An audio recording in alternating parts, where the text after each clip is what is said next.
Oke, mohon izin untuk share screen juga.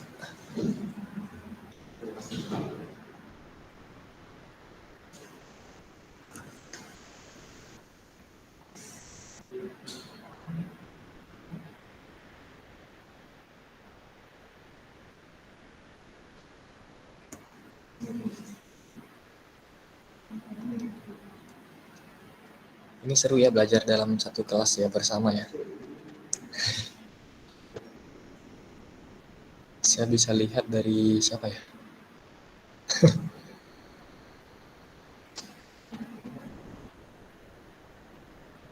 Belakangnya Muarifatul tuh kayaknya banyak rame ya.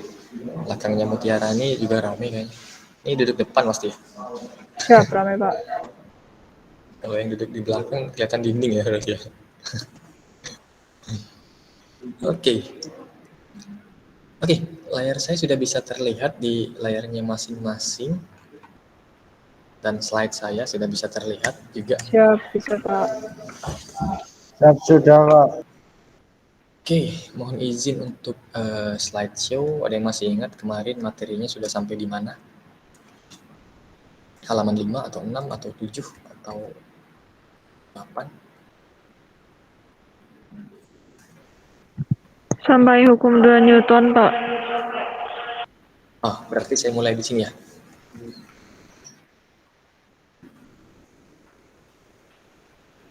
Siap, hukum Newton 2 Pak. Oke, saya mulai di sini ya. Oke, baik. Ya, kalau kemarin kita sudah membahas hukum 1 Newton yang berbicara mengenai hukum kelembaman atau kemalasan ya. Yang mana kalau dituliskan dalam persamaan itu menjadi sigma F sama dengan 0. Nah, kali ini kita masuk ke subbab yang ketiga yaitu mengenai hukum 2 Newton. Nah, jadi di hukum 1 dan 2 Newton itu masih ya kita anggap sebagai definisi dari gaya. Ya kan? Nah, yang mana gaya itu disimbolkan dengan huruf F besar nanti. F besar dari kata force. Oke? Nah, kemudian nanti si gaya ini akan berkaitan sama besaran yang lain, yaitu di poin yang kedua ini. Yang pertama adalah massa. Massa adalah sifat intrinsik sebuah benda yang mengukur resistansinya terhadap percepatan. Nah, jadi nanti akan ada kaitan nih antara gaya, massa, dan juga percepatan untuk hukum 2 Newton. Oke, kemudian di poin yang ketiga, percepatan yang ditimbulkan oleh gaya yang bekerja pada suatu benda berbanding lurus dan searah dengan gaya itu sendiri dan berbanding terbalik dengan massa bendanya. Jadi kalau kita tuliskan dalam sebuah persamaan menjadi A sama dengan F karena dia searah ya dan sebanding A sama dengan F per M. Kenapa per M? Karena dia berbanding terbalik dengan massa.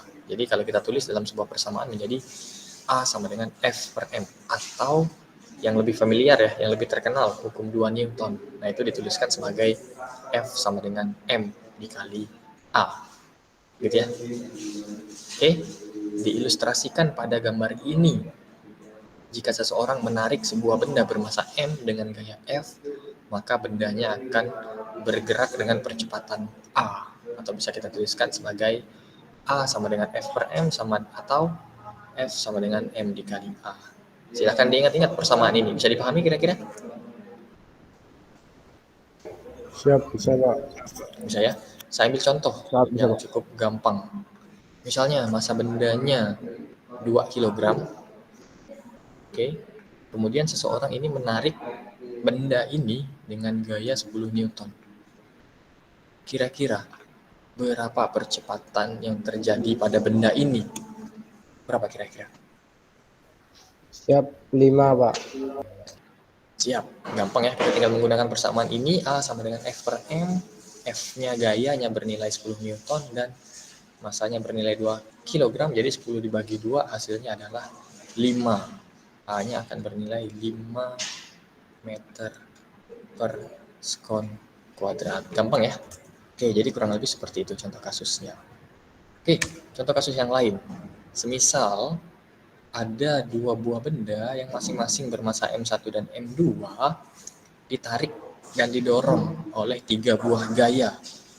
Oke, jadi ada F1 menarik ke arah kanan, F2 mendorong ke arah kanan, dan F3 menarik ke arah kiri.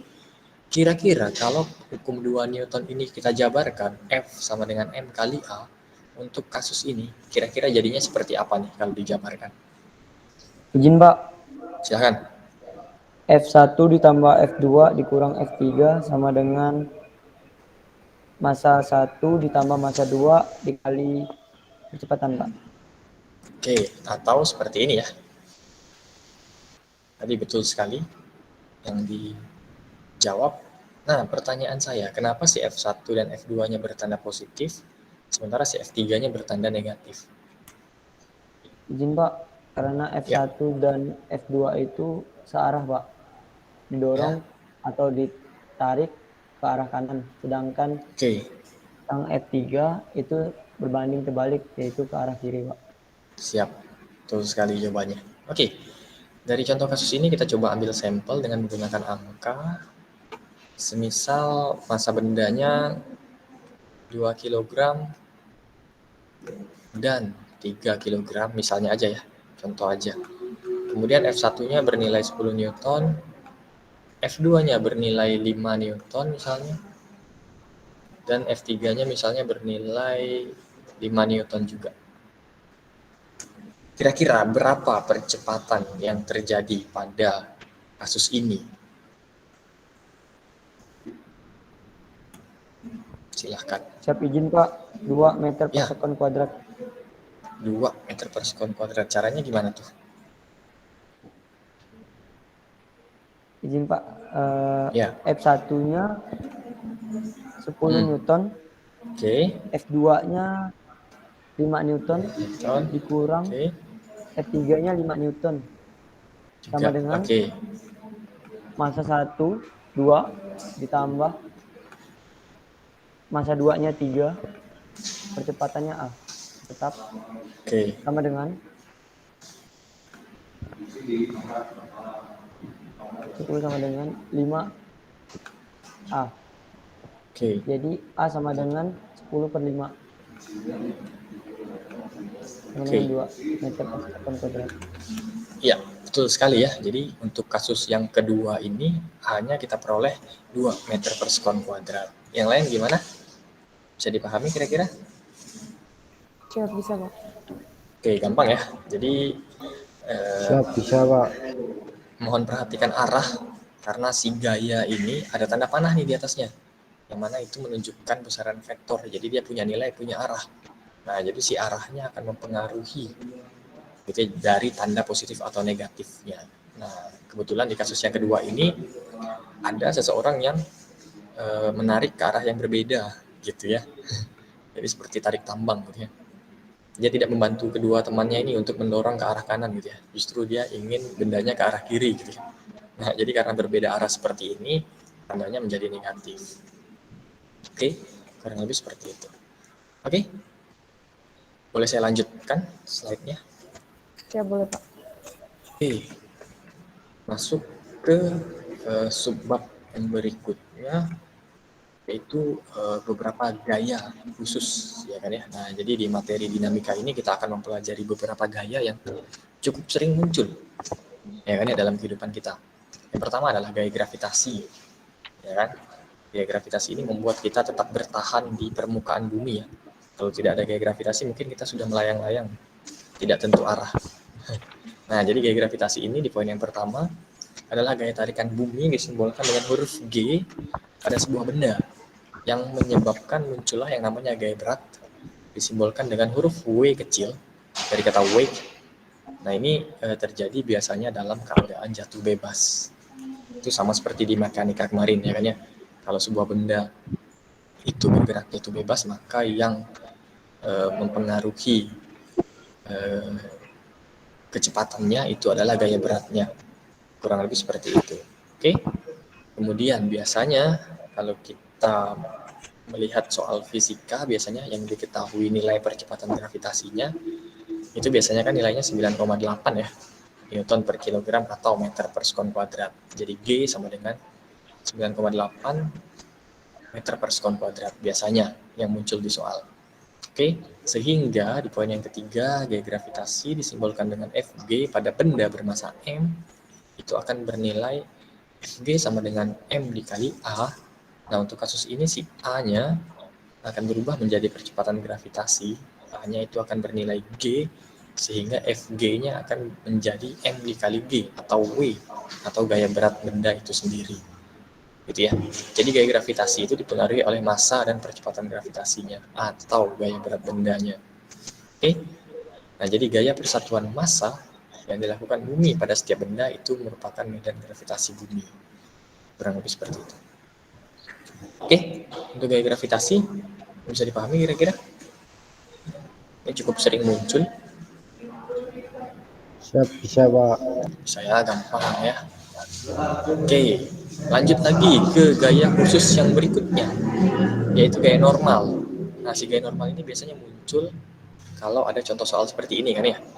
Jadi jika ada sebuah benda yang diletakkan pada sebuah bidang datar, maka berapakah gaya normalnya, gitu ya. Nah, untuk kasus ini yang gaya-gaya apa saja yang bekerja pada benda ini adalah ada gaya beratnya dan ada gaya normalnya. Bagaimana hubungan antara kedua gaya tersebut, gitu ya. Nah, di sini W atau gaya berat itu memberikan gaya pada lantai. Jadi gaya berat ini selalu menuju ke pusat bumi, jadi selalu ke bawah dia. Sementara gaya normal itu arahnya tegak lurus sama permukaannya atau bidangnya, ya kan? Nah, kurang lebih seperti itu. Nah, jadi untuk kasus benda pada bidang datar seperti ini, hubungan gaya normal sama gaya berat akan menjadi sigma F sama dengan 0 ya, hukum 1 Newton, karena bendanya diam kan ya. Maka yang berlaku adalah sigma F sama dengan 0. Kemudian, gaya-gaya apa saja yang bekerja pada benda ini? Yaitu tadi, gaya normal dan juga gaya beratnya, N dan juga W. Nah, bisa kita tuliskan sebagai Fn dikurang Fg sama dengan 0. Atau Fn-nya, gaya normalnya, itu akan bernilai Fg atau gaya beratnya. Bisa dipahami kira-kira? Jadi yang awalnya seperti ini, Fn dikurang Fg.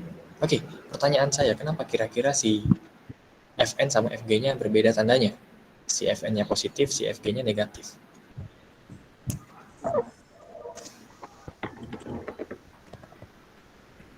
Kenapa kira-kira?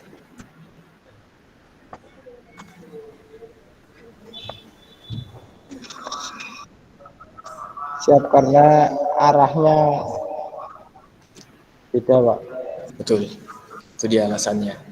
Nah, dari situ kita pindah ruaskan si Fg-nya atau si gaya beratnya ke sisi kanan, sehingga jadilah Fn sama dengan W, atau gaya normalnya itu sama dengan gaya beratnya untuk kasus benda pada bidang datar seperti ini. Oke, saya ambil contoh pakai angka ya.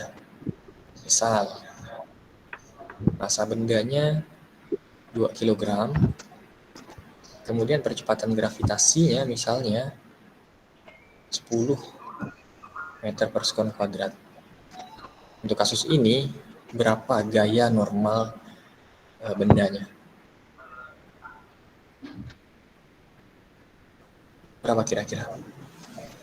20 Pak. Betul sekali, itu dia jawabannya. Jadi Fn-nya akan sama dengan W sama dengan M dikali G, ya kan? Massa bendanya 2, kecepatan gravitasinya 10. Hasilnya adalah gaya normalnya 20 Newton. Gampang ya? Bisa dipahami kira-kira untuk kasus seperti ini? Siap bisa Pak. Siap bisa Pak. Oke.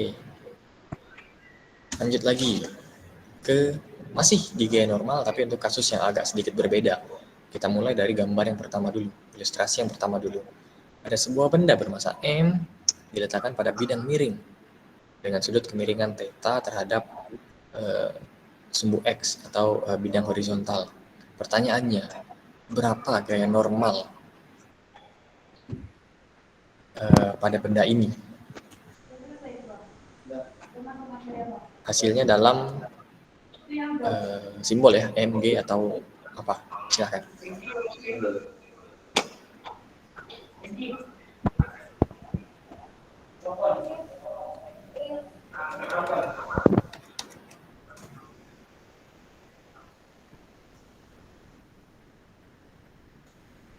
Apa nih kira-kira untuk kasus yang pertama? N sama dengan apa kira-kira?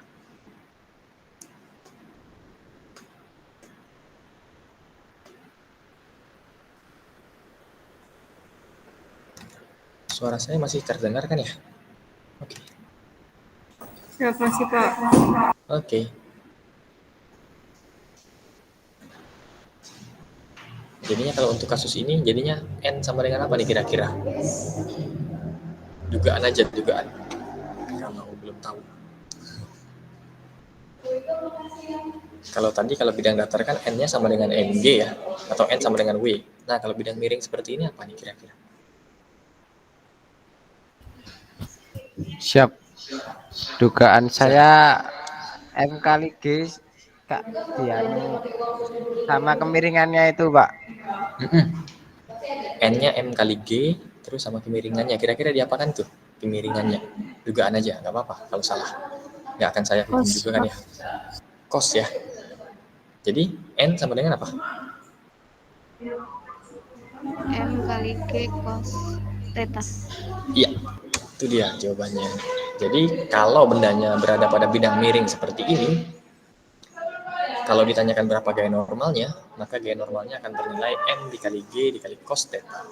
Jadi kalau kita uraikan ya, kalau kita gambarkan gaya-gaya apa saja yang bekerja pada benda ini. Ada gaya normal yang tegak lurus sama bidang atau sama permukaan, dan gaya berat yang selalu menuju ke permukaan. Oke? Si N sama si W tidak saling berpelurus ya. Tidak saling berpelurus seperti kasus yang pertama. Kalau kasus yang pertama kan dia saling berpelurus ya. Membentuk sudut 180 derajat saling berlawanan seperti ini. Sehingga langsung aja N-nya akan sama dengan W atau N sama dengan MG. Nah, tapi untuk kasus yang ini, karena dia tidak berpelurus, jadi kita harus cari yang berpelurus. Gitu kan ya?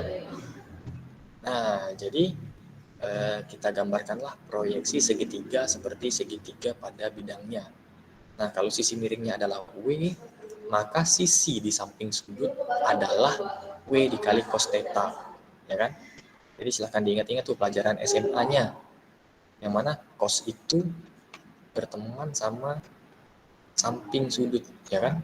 Cos theta sama dengan samping per miring, ya kan ya? Sehingga kalau yang kita cari adalah sisi samping, maka samping sama dengan sisi miring dikali dengan cos theta. Nah, kebetulan di sini sisi miringnya adalah W atau gaya beratnya, sehingga sisi sampingnya akan bernilai W cos theta. Bisa dipahami kira-kira?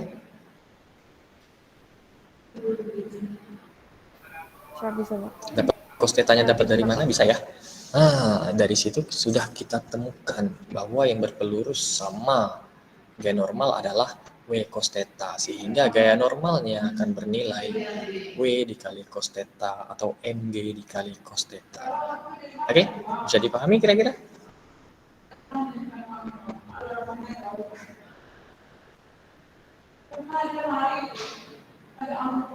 Teman? Siap, bisa Pak. Oke, aman ya kalau kasus ini ya. Kasus yang berikutnya. Kalau ada yang mau ditanyakan silahkan aja ya. Aktifkan aja mic. Oke, berlanjut ke kasus yang berikutnya. Oke, nah kasus yang berikutnya ini adalah ada sebuah benda bermasa M diletakkan pada bidang datar. Sama seperti kasus yang sebelumnya. Oke, tapi di sini si bendanya ditarik dengan gaya F membentuk sudut theta terhadap sumbu X atau horizontal. Kira-kira berapa besar gaya normalnya? Berapa kira-kira?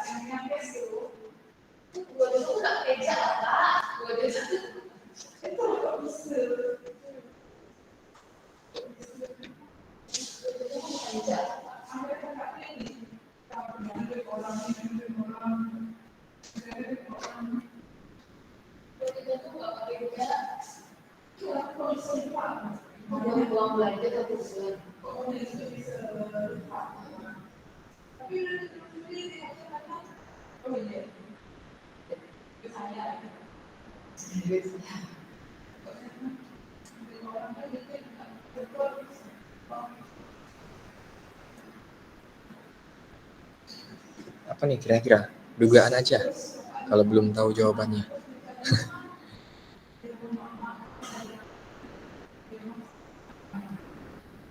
Jadi bendanya diletakkan pada bidang datar. Namun ada gaya yang membentuk sudut theta terhadap arah horizontal. Nah, kira-kira si N-nya nanti jadi apa nih? Apakah tetap N sama dengan MG? Atau N sama dengan apa kira-kira?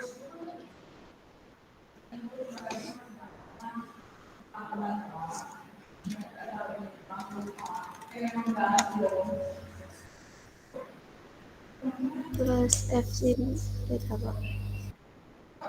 Bisa diulangi, N sama dengan? N sama dengan M kali G plus F sin theta. Oke, N sama dengan MG ditambah F sin theta. Yang lain ada punya ide lain nggak? Atau ikut temannya nih?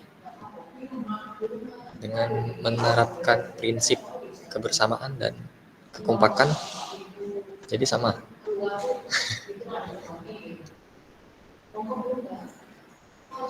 Atau ada yang punya ide lain nggak?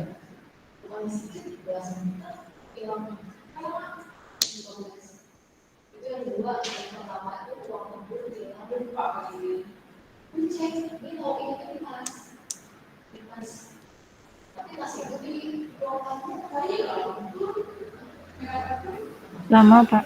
Sama ya. Oke, dengan menerapkan prinsip kekompakan ya. Ternyata kita gambarkan dulu gaya-gaya apa saja yang bekerja ya. Lagi-lagi ada gaya normal, ada gaya berat, ya kan ya. Kebetulan dia berpelurus. Jadi bisa kita langsung aja tentukan N sama dengan.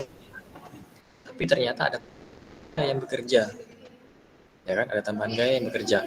Kalau kita uraikan, gaya yang bekerja pada arah yang sama dengan N dan W itu adalah F sin theta. Betul kata temannya tadi, F sin theta, karena dia berada di depan sudut. Ya kan ya? F sin theta. Sama seperti ini tapi pakai sin sekarang. Sin theta sama dengan demi, depan per miring. Kalau miringnya adalah F, maka sin theta-nya sama dengan depan sudut, ya kan ya? Depan sudut. Nah, jadi depannya itu sama dengan F dikali sin theta, gitu ya. Nah, namun ada sedikit kekeliruan tadi. Gaya normalnya itu sama dengan W atau MG dikurang F sin theta. Oke, kenapa tandanya dikurang? Karena arah gayanya berlawanan sama arah gaya beratnya. Gitu, jadi tandanya dikurang. Bisa dipahami kira-kira? Hanya itu aja kekeliruannya, masalah arah aja. Jadi tadi kan dikatakan positif ya, tapi ternyata sebenarnya jawabannya adalah yang negatif. Oke, bisa dipahami kira-kira?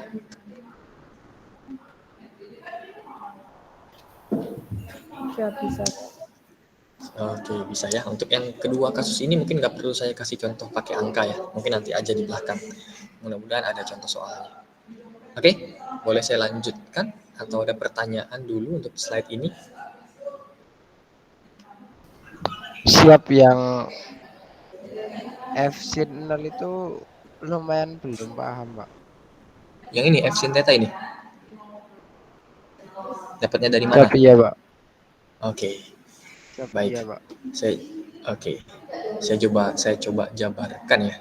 Saya coba jabarkan. Jadi kalau ada segitiga seperti ini, kalau ada segitiga siku-siku ya seperti ini, yang mana di sini adalah sudut tetanya, kemudian sisi miringnya adalah F, ya kan ya? Ya kan? Yang kita cari misalnya sisi depannya. Kira-kira sisi depannya ini bernilai apa? Gitu ya. Ingat rumusnya sin theta, saya pindah ke sini ya. Sin theta itu kan sisi depan per sisi miring. Ya kan? Jadi kalau ditanya berapa sisi depannya, kan yang ditanya depannya. Jadi sisi depan sama dengan sisi miring dikali sin theta. Itu. Jadi kalau ada sebuah segitiga siku-siku seperti ini, kalau kita hanya mengetahui sisi miring sama sudutnya aja, kita bisa cari nih kedua sisi yang belum diketahui ini, gitu ya. Nah, untuk kasus yang ini, kita coba cari sisi yang depannya. Nah, kita pakai sin, ya kan? Jadi, sisi depan sama dengan sisi miring dikali sin theta. Yang mana sisi miringnya itu adalah F. Sehingga sisi depannya itu sama dengan F dikali sin theta. Oke? Nah, jadi sisi ini sama dengan sisi ini sama aja nih. sama aja nih. Nah, F sin theta juga, ini sama nih berdua nih. Nah, oke? Bisa dipahami kira-kira? Nah, dari situ karena yang bekerja pada arah Y ya, arah vertikal untuk mencari gaya normal, ada 3 gaya kan ya? Tidak hanya W saja, tapi ada tambahan F sin theta, sehingga persamaannya menjadi N sama dengan W dikurang F sin theta. Kalau gaya normal yang sebelumnya kan, yang tidak ada gaya tarikannya, hanya N sama dengan W saja kan ya? Hanya N sama dengan W saja. Oke, nah tapi untuk kasus yang ini, tidak hanya gaya beratnya saja, tapi ada gaya tarikan F sin theta juga. Sehingga persamaannya menjadi N sama dengan W dikurang F sin theta. Nah, kenapa dikurang? Karena arahnya berlawanan sama gaya beratnya. Kurang lebih seperti itu. Bisa dipahami? Cukup jelas nggak? Siap, Pak. Oke. Jadi nanti ya tinggal diketahui angka aja ya, misalnya di soal ada angka gitu ya, masa bendanya berapa, gaya gravitasinya berapa, gaya tarikannya berapa, sudutnya berapa. Nah, dari situ kita nanti bisa tahu gaya normalnya. Mungkin ini nggak perlu saya kasih contoh angka ya. Kurang lebih seperti inilah. Jadi yang perlu diingat-ingat, W itu tetap M dikali G. Gitu ya, W itu sama dengan M dikali G. Massa dikali gravitasi. Itu adalah berat. Oke? Izin saya, Pak. Ya, silakan. Boleh. Pak, itu kan ada apa namanya? Pergesekan di lantai. Itu pergesekan itu gimana ya, Pak? Oke, kebetulan untuk kasus ini masih kita anggap bidangnya licin dan bendanya tidak bergerak. Untuk kasus ini ya. Untuk gaya gesekan nanti akan kita bahas di slide berikutnya. Ada nanti akan kita singgung. Tapi untuk kasus ini kita anggap bendanya tidak bergerak. Jadi di sini kita hanya mau lihat gaya normalnya saja yang dipengaruhi oleh gaya beratnya. Kurang lebih seperti itu. Oke? Ya, terima kasih, Pak. Siap. Oke. Ada lagi kira-kira yang mau ditanyakan?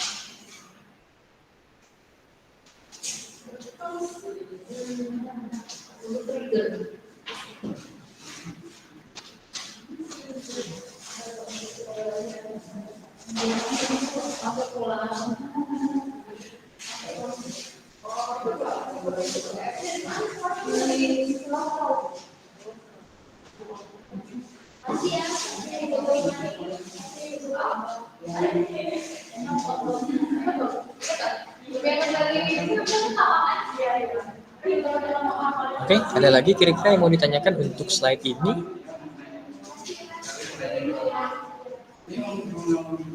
Aman? Aman, Pak. Oke, kalau aman kita lanjutkan lagi ke slide yang berikutnya. Oke, selain gaya normal, kita kenalan dengan yang namanya gaya tegangan tali. Gaya tegangan tali disimbolkan dengan huruf T besar. Lagi-lagi besaran ini merupakan besaran vektor. Jadi dia punya nilai dan juga punya arah. Oke? Nah, gaya tegangan tali muncul ketika kasusnya bendanya itu digantungkan dengan seutas tali. Gitu ya. Kalau benda digantungkan dengan seutas tali, maka muncul yang namanya gaya tegangan tali. Nah, jadi di sini dianggap sebuah tali dihubungkan dengan sebuah beban ya atau benda yang bermassa M, sehingga gaya beratnya adalah W. Oke? Jadi si talinya itu menggantungkan si beban. Oke? Nah, di sini ada 3 kasus. Kasus yang pertama adalah ketika bendanya diam. Jadi bendanya hanya digantung saja. Kemudian kasus yang kedua ketika bendanya bergerak ke atas. Sama seperti kita sedang menimba air di sumur. Gitu ya. Jadi kalau kita tarik talinya, maka si bendanya, semisal ember berisi air, kan bergerak naik ke atas. Ya kan? Kurang lebih seperti itu. Ini kasus yang kedua. Kemudian kasus yang ketiga jika bendanya bergerak ke bawah. Jadi kalau talinya kita ulur, maka si ember berisi air tadi turun ya, bergerak turun. Nah, jadi di sini ada 3 kasus yang berbeda. Ketika bendanya diam, ketika bendanya bergerak ke atas, dan ketika bendanya bergerak ke bawah. Masing-masing kasus punya nilai tegangan tali yang berbeda-beda. Pertanyaannya, berapa nilai tegangan tali untuk kasus benda diam? Pertama, berapa kira-kira?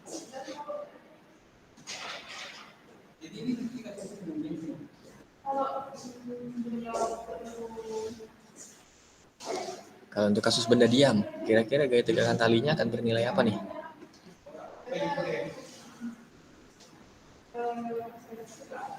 MG min MA, Pak. Yang diam, MG min MA.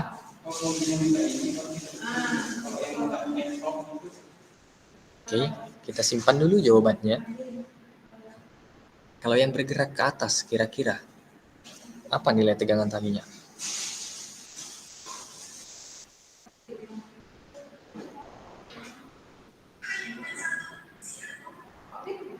Siap. M kali G, Pak. M dikali G. T sama dengan W atau sama dengan M dikali G ya? Siap, Pak. Oke. Dan yang terakhir, bagaimana kalau untuk kasus bendanya bergerak ke bawah? Persamaannya menjadi apa? T-nya sama dengan?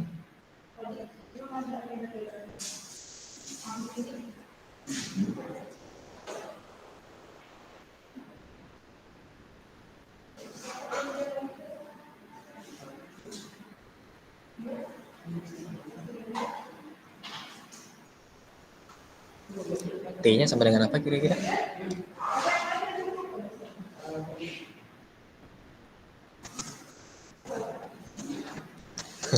Pas.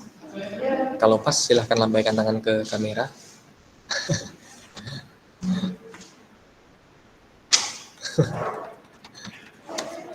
Oke, kalau kita klik, maka muncullah jawaban-jawabannya ya. Jadi kalau untuk kasus bendanya diam, ya sama seperti kasus sebelumnya ya. Untuk gaya normal akan sama dengan gaya berat. Nah, sama juga untuk gaya tegangan tali, nilainya akan sama dengan gaya beratnya, atau T sama dengan M dikali G. Oke, tertukar tadi ya. Jawaban yang tertukar. Oke. Nah, kemudian bagaimana kalau kasusnya bendanya bergerak ke atas? Kalau dia bergerak, maka yang berlaku adalah hukum 2 Newton, ya kan? Sigma F sama dengan M kali A. Nah, gaya yang bekerja pada benda ini adalah T dikurang MG sama dengan M dikali A. Sehingga T-nya akan sama dengan MG ditambah MA. Nah, kalau untuk yang bendanya bergerak ke atas, tandanya positif dia. T sama dengan MG ditambah MA. Kenapa ditambah? Karena arah geraknya searah dengan tegangan talinya.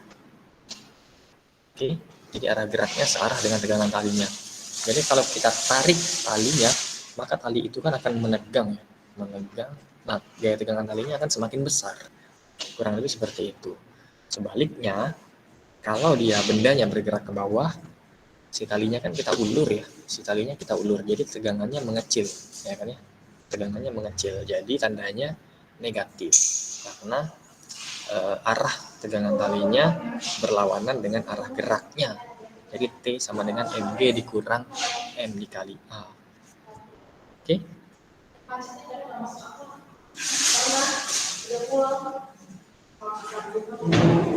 Bisa dipahami kira-kira untuk ketiga kasus ini? Siap, bisa, Pak. Ya, bisa, Pak. Siap. Mungkin juga tidak perlu saya kasih contoh soal ya. Jadi contoh soalnya ya gampang lah, tinggal kalau masa bendanya sekian, gravitasinya sekian, percepatannya sekian gitu ya, berapa tegangan talinya. Jadi kurang lebih seperti inilah. Silakan diingat-ingat saja, untuk M adalah massa, G percepatan gravitasi, A adalah percepatan. Oke?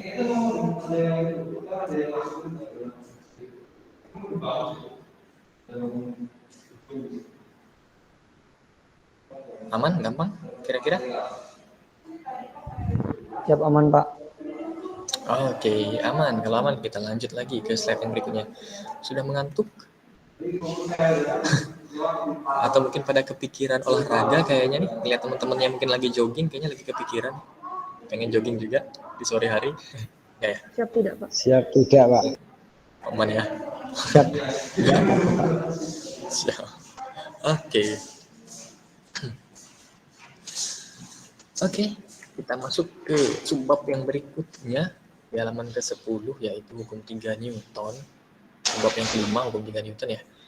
Nah, jadi didefinisikan untuk hukum 3 Newton itu adalah ketika ada dua benda berinteraksi, gaya pada kedua benda yang berasal dari satu sama lain selalu sama besar dan berlawanan arah. Jadi kalau ada dua benda berinteraksi nih, kemudian satu benda memberikan aksi ya berupa gaya, nah kemudian benda yang lain ini harusnya memberikan reaksi dengan besar gaya yang sama seperti aksi tadi, namun arahnya berlawanan. Nah, si hukum 3 Newton ini biasanya dikenal dengan yang namanya hukum interaksi atau hukum aksi reaksi. Gaya-gayanya selalu terjadi berpasangan. Oke, kita ambil contoh. Misalnya di sini ada seseorang yang sedang mendorong mobil, gitu ya. Maka gaya dorong orang tersebut pada mobil itu disebut dengan aksi atau gaya aksi, gitu ya. Nah, kemudian ternyata ada juga gaya yang dilakukan mobil pada orang tersebut. Nah, itu disebut dengan gaya reaksi, gitu ya. Contoh lain, misalnya kita memukul dinding, misalnya ya. Jadi aksi kita adalah memukul dinding. Maka sebenarnya ada reaksi juga yang diberikan oleh dinding kepada tangan kita, gitu ya. Nah, sehingga muncullah rasa sakit itu, gitu ya. Kurang lebih seperti itu. Jadi, di hukum 3 Newton berbicara mengenai ini. Ketika dua benda berinteraksi, muncul gaya yang terjadi berpasangan atau aksi reaksi gitu ya, gaya aksi dan gaya reaksi, kurang lebih seperti itu. Oke, nah kalau kita berbicara mengenai hubungan skalarnya atau nilainya, maka gaya aksi itu sama dengan gaya reaksi, nilainya sama besarnya. Tapi kalau kita berbicara mengenai vektornya, maka aksi ini sama dengan minus reaksi. Jadi arahnya berlawanan sehingga muncullah tanda minus di sini. Kalau aksinya ke kiri, maka reaksinya ke kanan, gitu ya. Kalau aksinya ke utara, maka reaksinya ke selatan, gitu. Jadi arahnya berlawanan. Itu menurut hukum 3 Newton. Oke? Untuk hukum 3 Newton bisa dipahami kira-kira? Siap, bisa Pak. Siap, bisa Pak. Oke, gampang ya. Lanjut lagi. Nah, ini adalah beberapa contoh gaya aksi reaksi ya. Tidak hanya antara benda yang saling bersentuhan atau atraktif, tapi ternyata bisa juga terjadi pada benda yang berjarak. Gaya repulsif juga merupakan contoh dari hukum 3 Newton. Contohnya adalah magnet di sini. Jadi di sini ada magnet yang sejenis, positif sama positif, negatif sama negatif, maka akan saling tolak-menolak. Ya kan ya? Nah, di sini gaya tolaknya lemah. Kenapa? Karena mereka berjarak cukup jauh gitu ya misalnya. Nah, kemudian bisa juga gaya tolaknya kuat ya, strongly. Kenapa? Karena mereka jaraknya cukup dekat. Jadi kalau dia sejenis dengan jarak yang cukup dekat, maka akan saling tolak-menolak. Gayanya kuat. Lebih kuat dibandingkan dengan mereka yang jaraknya jauh. Gitu ya. Kemudian kalau dia berlawanan jenis, positif dan negatif, maka akan saling tarik-menarik. Nah, jadi interaksi antara kedua benda ini merupakan contoh aksi reaksi, kurang seperti itu. Oke, untuk slide ini bisa dipahami kira-kira? Bisa Pak. Bisa Pak. Siap ya, gampang ya, teori-teori aja gampang. Oke, yang berikutnya ada 3 benda di sini, yaitu telur, meja, dan bumi. Jadi mejanya ada di atas bumi, telurnya ada di atas meja, gitu ya. Telur disingkat dengan huruf T, meja disingkat dengan huruf M, bumi disingkat dengan huruf B. Nah, gaya yang pertama muncullah gaya normal antara telur dan meja, gitu ya. Jadi FTM sama dengan gaya normal. Kemudian yang berikutnya adalah muncullah gaya berat telur oleh bumi. Jadi gaya gravitasi pada telur karena gaya tarik bumi. Jadi muncul gaya normal ke atas akibat telurnya berada di atas meja dan muncul gaya berat telur akibat gaya gravitasi bumi. Kira-kira pasangan gaya ini, gaya normal dan gaya berat ini, apakah merupakan pasangan aksi reaksi atau bukan? Siap, aksi reaksi, Pak. Aksi reaksi yang lain?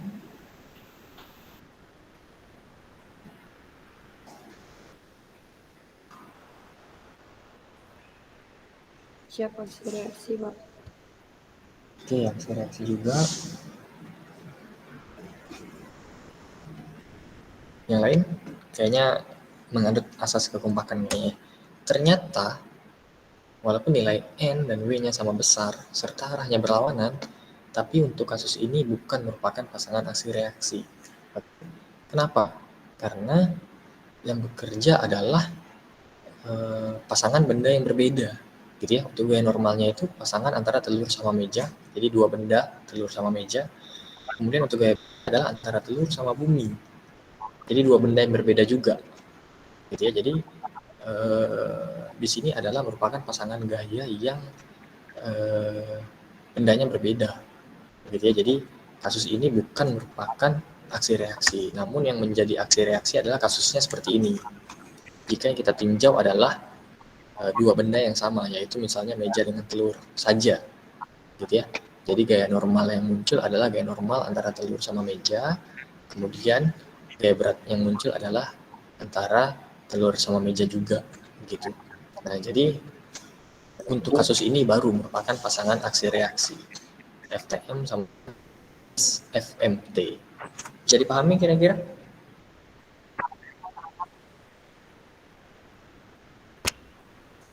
Siap bisa, Pak.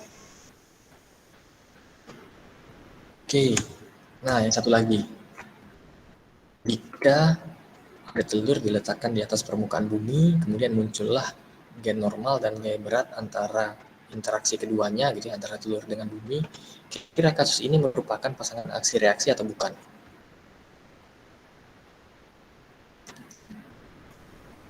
Iya, Pak. Iya, yang lain? Pasangan aksi reaksi atau bukan? Siap, iya Pak. Iya ya. Yang lain? Sama semua?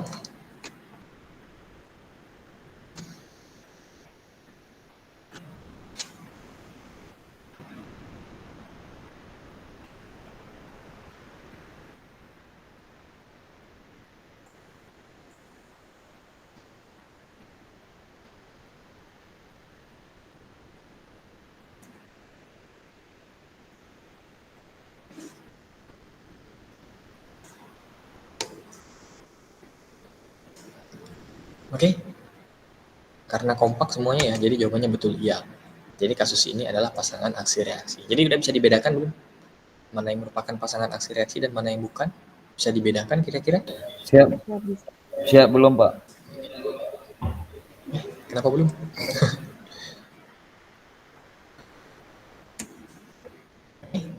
Jadi bisa dibedakan? Jadi kasus yang pertama tadi bukan ya. Karena interaksinya yang terjadi adalah antara dua benda yang berbeda. Kemudian kasus-kasus berikutnya baru merupakan pasangan aksi reaksi karena merupakan interaksi antara dua benda yang sama. Oke, itu aja sih kata kuncinya. Kalau kasus yang pertama kan antara telur sama meja sama telur dengan bumi ya kan ya. Jadi ada tiga benda di situ. Muncul dua gaya ya kan. Nah, itu bukan merupakan pasangan aksi reaksi. Nah, tapi kalau untuk kasus yang kedua dengan yang ketiga, itu adalah untuk dua benda yang sama, antara telur sama meja sama telur sama bumi yang merupakan pasangan aksi reaksi. Oke, sampai sini bisa dipahami? Berarti Pak,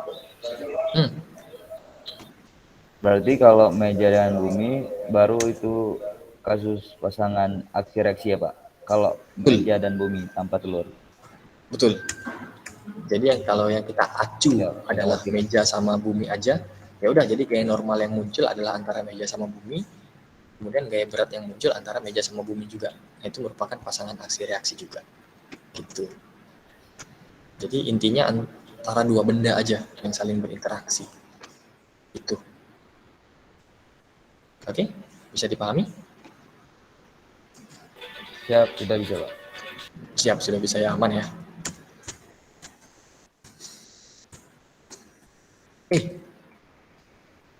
Terus yang berikutnya juga terjadi pada benda yang digantung dengan seutas tali seperti ini gitu ya. Jadi kalau ada sebuah benda dengan seutas tali yang bermassa M, maka muncul pula lah pasangan aksi reaksinya, yaitu gaya antara gaya tegangan tali ya, antara tali sama benda dan gaya berat antara benda dengan tali gitu ya, yang arahnya berlawanan. Tetapi ini interaksi antara dua benda, yaitu tali sama bendanya gitu ya. Nah, jadi ini juga termasuk pasangan aksi reaksi. Kurang lebih seperti itu. Bisa dipahami kira-kira?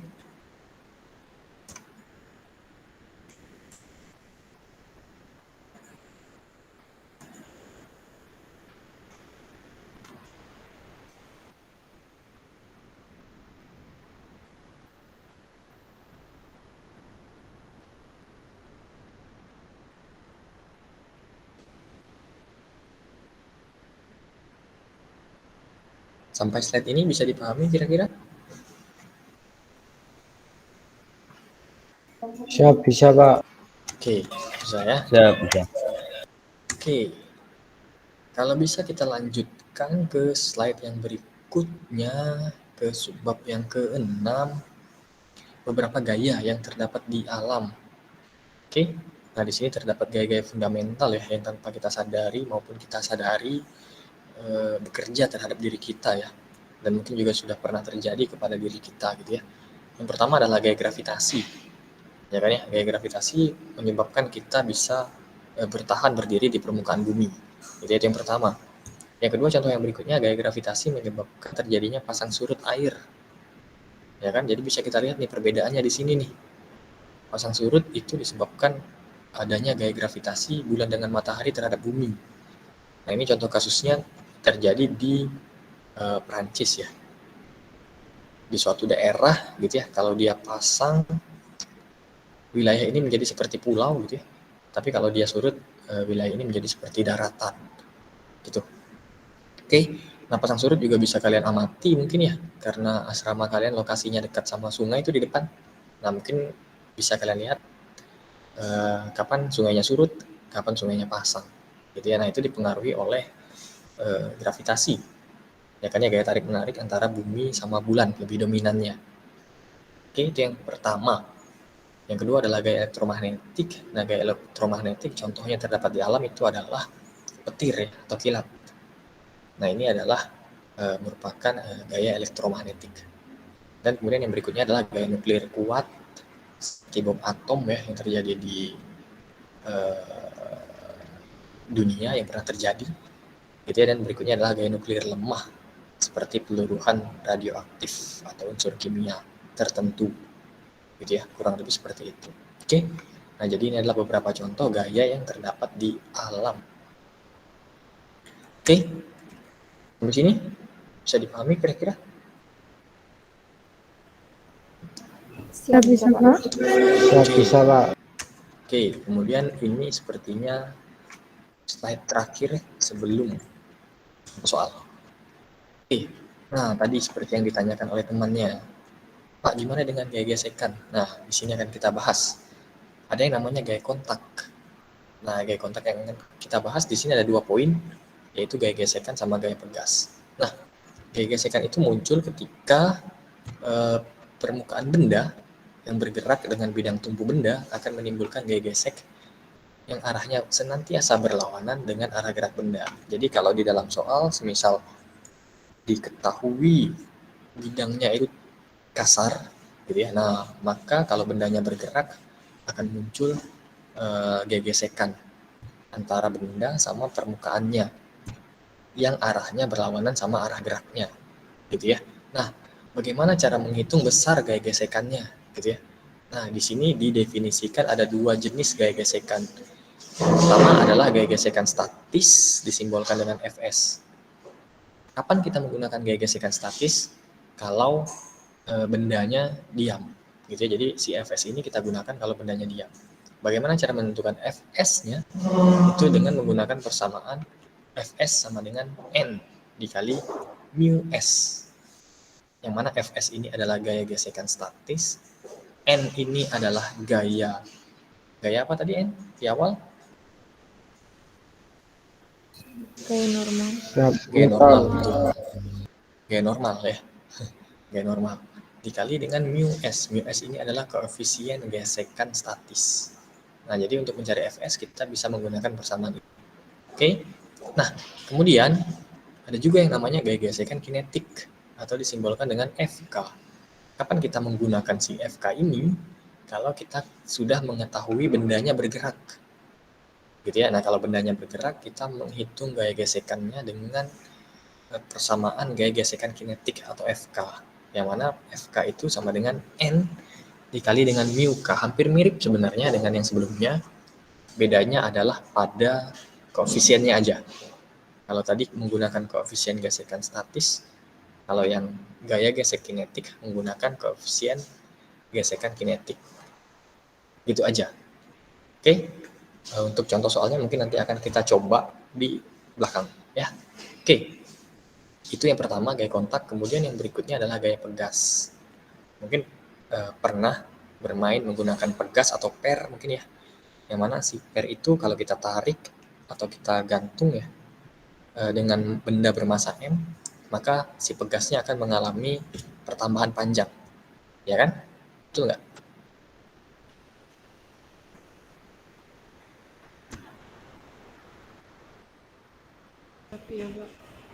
Betul ya? Ya kan? Jadi kalau si pegasnya itu kita tarik atau kita gantungkan dengan bermasa M, maka si pegasnya akan mengalami pertambahan panjang. Nah, dari situ kita bisa mengetahui berapa gaya pada pegas tersebut, gitu ya, dengan menggunakan hukum Hooke.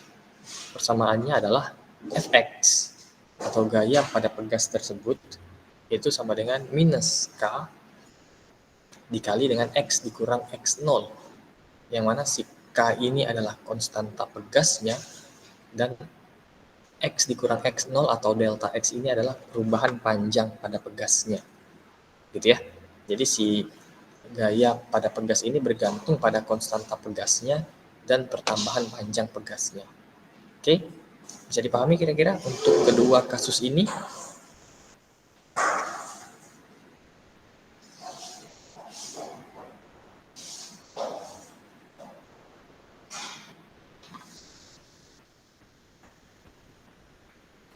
Sejauh ini aman kira-kira? Siap, Pak. Oke, baik. Ya, mungkin itu slide terakhir untuk materinya. Kemudian mungkin kita beralih ke contoh soal dulu. Tadi ada yang bertanya mengenai gaya gesekan. Jadi, contoh soalnya saya mulai dari gaya gesekan ya. Dari gaya gesekan. Dan kasus benda pada bidang miring seperti ini. Oke. Nah, jadi jika ada sebuah benda bermasa M diletakkan pada bidang miring seperti ini, yang mana kemiringannya itu adalah theta terhadap sumber X. Nah, ini kita cari informasi di soalnya. Baloknya bermasa 2 kg. Baloknya bermasa 2 kg. Kemudian berada pada bidang miring dengan sudut kemiringan theta 30 derajat. Jika koefisien gesekan statisnya 0,2 dan koefisien gesekan kinetiknya 0,1, pertanyaan yang pertama, apakah pada kasus di atas baloknya ini diam atau dia akan meluncur ke bawah? Silahkan dipikirkan, mungkin 2 menit. Setelah itu kita coba bahas sama-sama. Kalau ada yang punya ide, silahkan disampaikan. Oke?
Kalau ada yang punya ide, silahkan sampaikan ya. Kira-kira bendanya akan diam, ataukah dia akan meluncur ke bawah, kira-kira.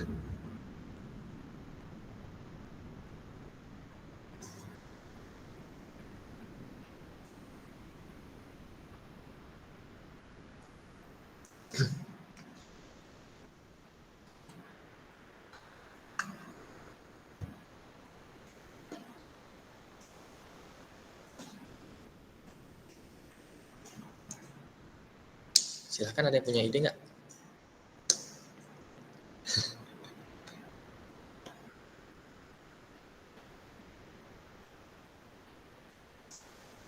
Suara saya masih kedengaran nggak ya? Masih kan ya? Siap masih Pak. Masih Pak. Masih ya? Oke.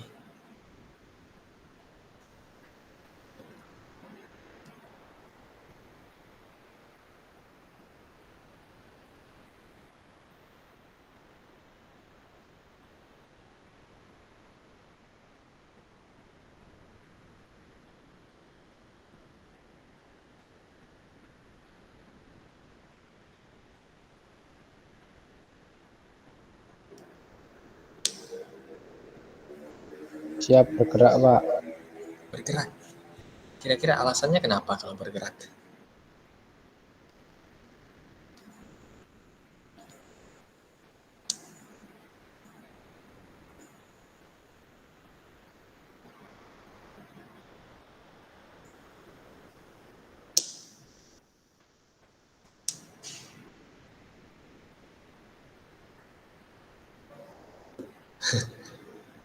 Feeling aja mungkin ya.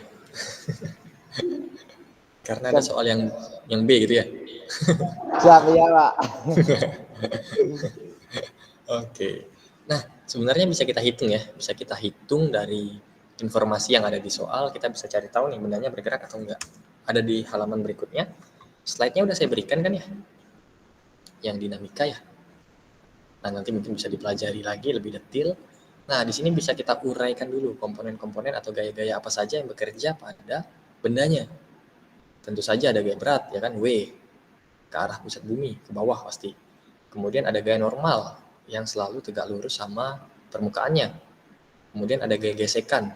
Cuma kita belum tahu nih gaya gesekannya gesekan apa, statis atau kinetis. Karena kita belum tahu nih bendanya diam atau bergerak. Nah, kemudian si W-nya ini bisa kita jabarkan. Gaya berat dalam arah Y, dan juga gaya berat dalam arah X. Ya kan, sama aja kan ya. Di sini X, ataupun diproyeksikan di sini sama aja. Oke, nah kita bisa tahu bendanya bergerak atau tidak kalau kita hitung Wx sama gaya gesekannya. Kan dia kan bergeraknya ke sini kan ya. Nah, gaya yang bekerja dalam arah ini kan hanya dua, yaitu Wx sama gaya gesekan. Nah, di sini kita hitung dulu gaya berat dalam arah X-nya berapa dan gaya gesekannya berapa. Kalau Wx-nya lebih besar, maka bendanya akan meluncur ke bawah. Tapi kalau gaya gesekannya lebih besar, bendanya akan diam. Oke, nah kita hitung Wx-nya. Wx-nya kira-kira bernilai apa nih? Wx kan di sini ya. Wx apa kira-kira nilainya? Wx sama dengan apa kira-kira kalau kita jabarkan?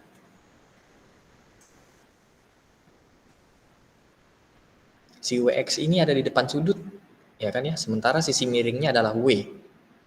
Jadi si Wx-nya akan bernilai apa kira-kira?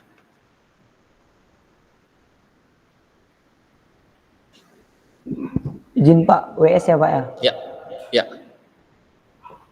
WS-nya 0,2 Kak Pak? Persamaannya dulu. Kalau ini sisi miringnya, kemudian Wx itu adalah sisi di depan sudutnya. Nah, kira-kira persamaan untuk Wx apa jadinya? Hampir sama kayak yang kasus sebelumnya. Kali G, Pak. Apa? Bisa diulang? Kali G. M dikali G dikali apa lagi? Dia ada di depan sudut nih.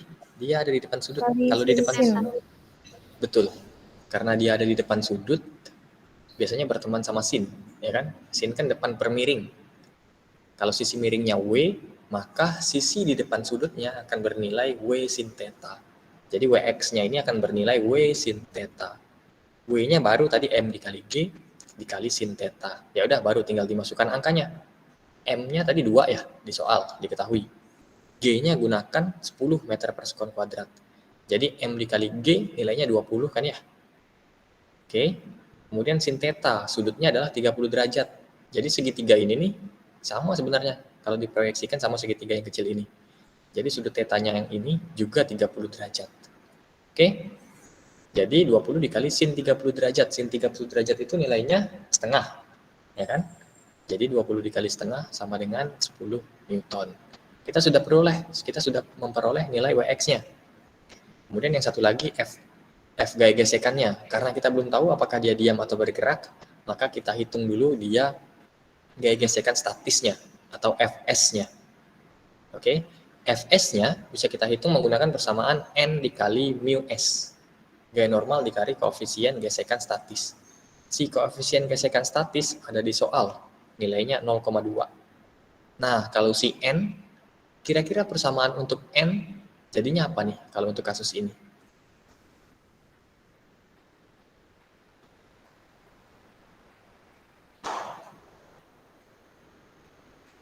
M kali V cos theta. Betul sekali, M dikali G dikali cos theta atau W cos theta sama aja. Ya, betul sekali, tepat sekali. Karena sisi ini, sisi WY, sisi N kan sama dengan WY jadinya ya. WY itu berada di samping sudut. Nah, kalau samping sudut itu biasanya berteman sama cos. Jadinya WY sama dengan W dikali cos theta. Jadinya N akan sama dengan W dikali cos theta dikali koefisien gesekannya. Oke, kita hitung biasa. W-nya kan sama dengan MG ya. MG, M dikali G. Masanya 2, G-nya 10, jadinya 20. Kemudian cos theta-nya, cos 30 derajat itu setengah akar 3. Kemudian mu S-nya, koefisien gesekan statisnya ada di soal, nilainya 0,2. Kemudian hitung biasa. 20 dibagi 2 kan 10 ya. Jadinya 10 akar 3. 10 akar 3 dikali 0,2. 10 dikali 0,2 kan 2 ya. Jadinya 2 akar 3 Newton. Dapatlah Fs-nya 2 akar 3 Newton. Kalau ternyata Wx-nya yang bernilai 10 lebih besar daripada Fs yang bernilai 2 akar 3. Sehingga dari sini bisa kita ketahui bahwa gaya beratnya lebih besar daripada gaya gesekannya. Sehingga bendanya akan meluncur ke bawah. Betul tadi jawabannya, ya. Jago ya, ternyata. Oke, untuk soal ini bisa dipahami kira-kira?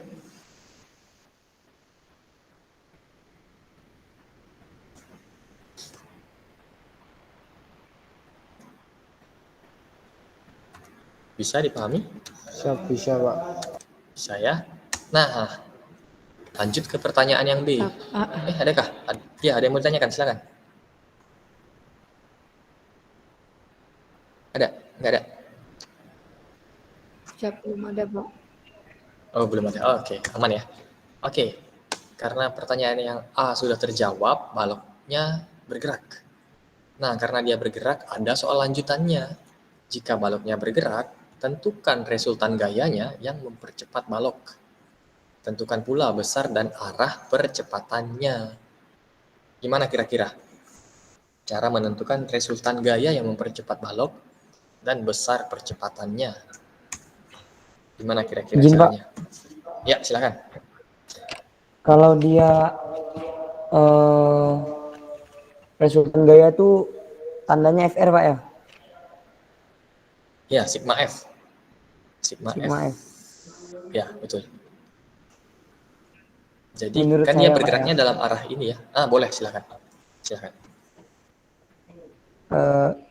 Karena kan ini kan gerak kinetik, F gerak kinetik sama dengan mu dikali M dikali G, massa dikali gravitasi, dikali cos 30 derajat. Oke. Jadi kalau dimasukin, massanya tadi udah tulis 0,1, mu-nya 0,1 dikali Ya. masanya 2, gravitasinya 10, Ya. cos 30 itu setengah akar 3. Ya, betul. Jadi jika dituliskan konversikan hasilnya akar 3 Newton. Oke. Itu adalah Itu kok gaya gesekan kinetis ya, FK. Ya. Oke. Lalu Masuk ke FG, resultan gaya gerak, sama dengan massa dikali gravitasi sin, karena dia tadi di depan miring, Pak ya. Nggak pakai sin, sama dengan massanya 2, gravitasinya 10, sin 30 itu setengah sama dengan 10 Newton. Oke. Ya, Itu betul. Fg-nya WX-nya. 10 Newton. WX. WX-nya ya. Ya. Oke. Jadi yang saya tanyakan tadi itu kan FR ya Pak ya, yang Bapak bilang resultan. FR FR-nya boleh itu atau berarti sigma FX. gaya gerak ditambah Fg. Jadi 10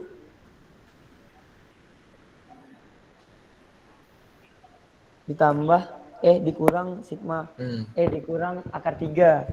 Iya, betul. Sama dengan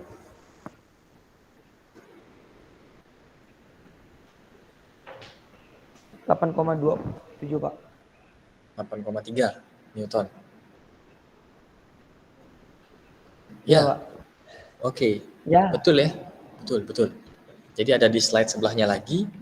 Kalau ditanya berapa resultan gaya yang mempercepat balok, jadi yang kita tinjau adalah arah ini saja. Arah di mana balok itu bergerak. Ya kan ya? Gaya apa saja yang menyebabkan balok itu bergerak, yaitu WX sama gaya gesekan kinetis. Sekarang kita pakai yang kinetis. Kenapa? Karena kita sudah tahu bahwa si baloknya bergerak. Gitu ya. Nah, jadi sigma Fx-nya atau resultan gayanya itu sama dengan Wx dikurang Fk. Kenapa tandanya dikurang? Karena arahnya berlawanan kan ya. Arah geraknya ke bawah sini, tapi gaya gesekannya pasti selalu berlawanan sama arah geraknya. Sehingga tandanya dikurang. Wx-nya tadi udah kita cari di yang sebelumnya juga udah ada kan ya, yang Wx nilainya 10. Nah, yang belum kita cari itu adalah Fk. Nah, Fk-nya kita cari dulu. Tadi udah betul yang dijawab oleh temannya. Fk pakai persamaan N dikali mu K. Sama aja. Cuman yang kita gunakan adalah mu K, koefisien gesekan kinetik. Oke. Nah, N-nya itu akan sama dengan WY atau sama dengan W cos theta dikali mu K-nya 0,1 kan nilainya ya. Jadi 20, W-nya 20 kan ya, atau M dikali G, masanya 2, G-nya 10. Jadinya 20 dikali cos 30 derajat itu setengah akar 3 dikali 0,1. Ini coret-coret, jadinya 10 akar 3, 10 dikali 0,1 kan 1 ya.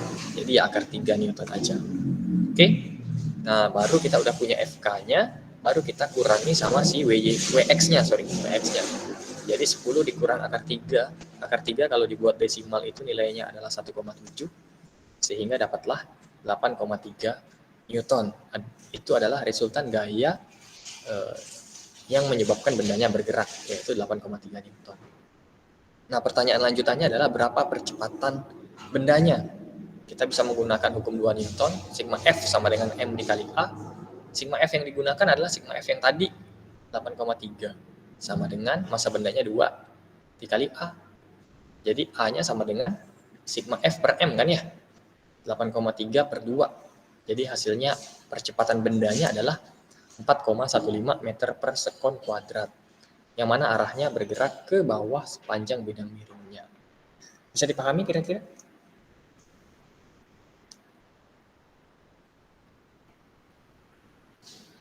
Cukup sulit kah? Atau cukup gampang kah? Atau masih bisa diikuti? Pak, gimana tadi cari A-nya, Pak? Cara cari A-nya menggunakan hukum 2 Newton. Sigma F sama dengan M kali A. Sigma F-nya kan udah kita dapat tuh dari yang sebelumnya. Nilainya 8,3. Sama dengan massa bendanya kan 2 ya, 2A. Ya kan ya, 2 dikali A. Karena A-nya yang ditanyakan. Jadi A-nya sama dengan 8,3 dibagi 2. Ya kan? Pindah ruas aja, ya kan? Jadi A-nya sama dengan 4,15 meter per sekon kuadrat. Bisa dipahami? Bisa, Pak. Oke. Ya, kurang lebih seperti itu ya. Jadi kalau ada langkah-langkah atau angka-angka yang kurang tahu diperolehnya dari mana, silakan aktifkan saja mic-nya ya. Silakan langsung aja ditanyakan, nggak apa-apa. Oke? Waktunya harusnya tinggal 4 menit lagi, yang mana ada 3 contoh ya sebenarnya di sini. Yang udah terbahas cuma nomor 2 aja. Jadi contoh 1 sama contoh 3-nya bisa kalian pelajari di slide-nya kalau sempat nanti. Kalau ada pertanyaan nanti silahkan ditanyakan aja. Gitu ya. Kalau untuk yang contoh 1 ini mengenai gaya tegangan tali.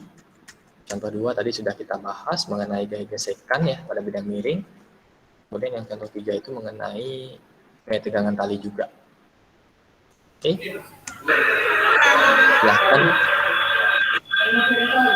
Silahkan dipelajari aja. Ada yang aktif kan?